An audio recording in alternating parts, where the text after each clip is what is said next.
Today, I'm going to show you how you can make your own raised bed elevated garden using grow bags, basic plastic boxes, and some wood.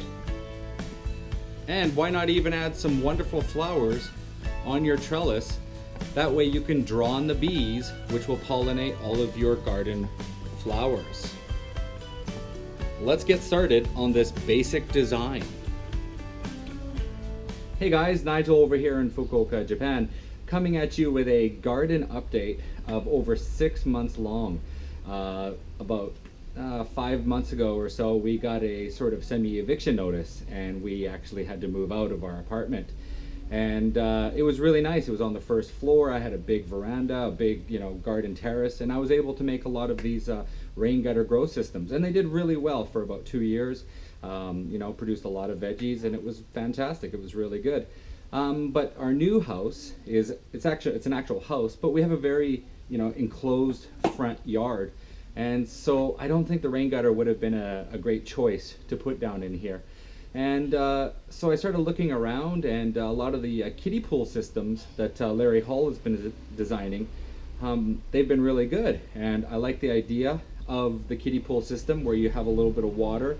You put your grow bags in there, and you can put some rocks around, and you can even put a carrick valve in there, and all self-watering. And I really like that. But I also like the raised bed idea, where you actually have your garden above the ground, and the bugs can't get in there. And I like the fact the kids can kind of look inside, and it's easy for them to get access to. So what I designed was a sort of hybrid of all three of those systems in one. Built the raised bed, used the grow bags, and had the self-wicking watering type system where there's a little bit of water, and that water gradually goes up. For my systems personally, I'm not going to be using a carrick valve. I like the ability to control how much water goes in my plants, because I believe sometimes they don't need to be watered every single day, especially with some of the peppers and some of the super hots I'm going to be making. They don't need water every day, and we have enough kids around our house, and they're more than able to water the plants. So anyways, enough of my blabbing. I'm just going to come over here, and I'm going to show you the basic plan of how I made the elevated system using concrete buckets. Okay guys, this is the second garden bed that I'm making. It's almost ready, and I'm just going to give you a quick overview of how it works. What you do is on the first 2x4, which is this one right here, I believe it's actually a 2x6. It's quite a large piece of wood. It all depends what you're going to be doing and how thick you want the wood to be. I use fairly big wood here. And the first thing I did is I put the green boxes down. Then I put the backside in first, and then the other piece over here. Then when I matched the two up, and leveled it out to where it should be, this is going to be my leg, which is just a basic 2x4, and I place that behind the box and in the corner. When I believe it's just flush and it's going to be right underneath that box, I just penciled it and marked it, then took that piece of wood and drilled a couple holes in the 2x4 for some pilot holes. Always drill some pilot holes in your wood first, 1, 2, 3 holes, and then put your screws in. Don't just put the screws in right away, because you're going to cause splitting in the wood. So I definitely would recommend to always drill those pilot holes first.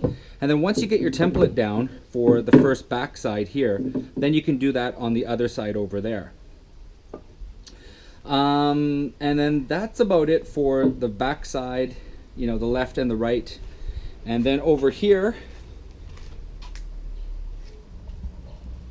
we have a middle support.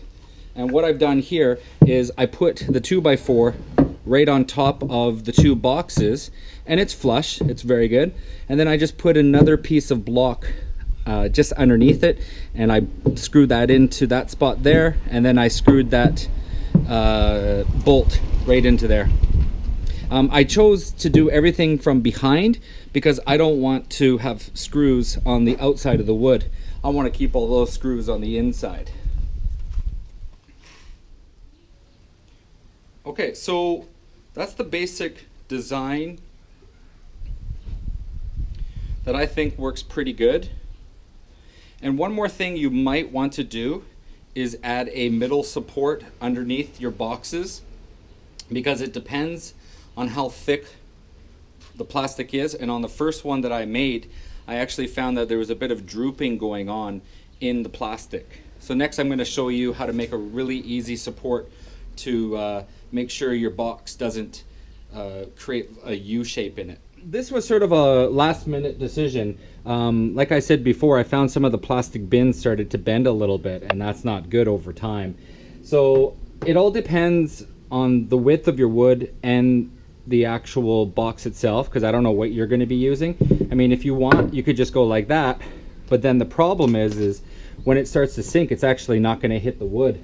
So what you could do is put the wood inside here, and then, you know, when it's just the right, when it's perfectly flush, then you could screw this on a 45-degree angle into the wood. That's the choice I'm going to use for this system. All right, so what I'm going to do is just drill a couple of pilot holes.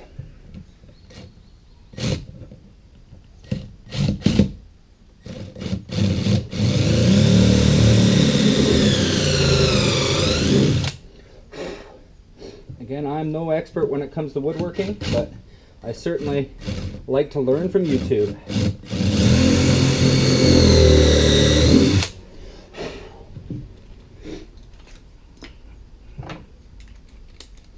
Got some long 75mm decking screws.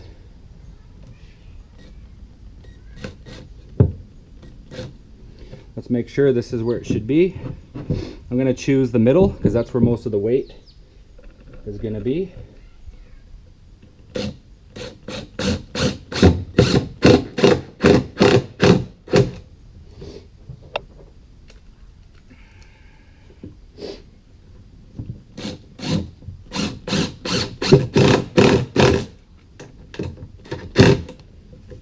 Okay, that's done. I have I actually have 4 more to go, and I'll show you the finished product.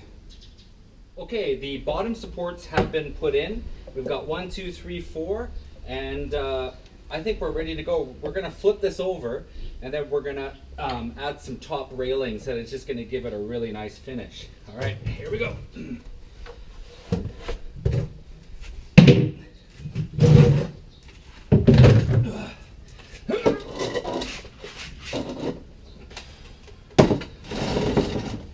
Okay, there you go.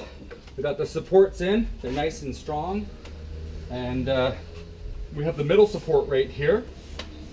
And what this does is the legs they're not completely flush to the top, there's just a little bit of space, right? So what we're going to do is when we drop our box, it sits perfectly right inside like so. Okay, then the next one goes like that. Okay, the next thing is we're going to add a couple other things. One thing I like to do is I like to add this little middle bar just right in there, and that kind of just gives the box a bit of a little spacing between each box like so. Okay, what I've done here is we're going to place a middle piece of wood over here. And what I've done is I've got these pieces of wood that have been cut on a 45-degree angle with this simple little device here. And what I'm going to do is just give it a really nice finishing touch. Going to go basically like this. One at the end down here. One over here. One over here. And then one over here. All right. Next, I'm going to screw all these in. Oops. We're going to screw all these in, and we're going to be ready actually at that point to bring it over to the new gardening section. Okay, here we are. We are completely finished. We have our large raised bed over here. We've got our cucumbers and tomatoes, a couple of peppers, and we've got a brand new cucumber coming up. And over here, this is the new one. It's just been completed. And we've got some lettuce, basil, a little herb garden in the middle, more herbs over here. And over here we've got some jalapenos, big yellow peppers, habaneros. We got a whole bunch of different things growing on in here. And just used a couple of bricks there on the bottom, give it a little bit of support. And that's about it. In total, I believe there's about 20 pots in here. And it should certainly produce a lot of veggies over the summer and the winter.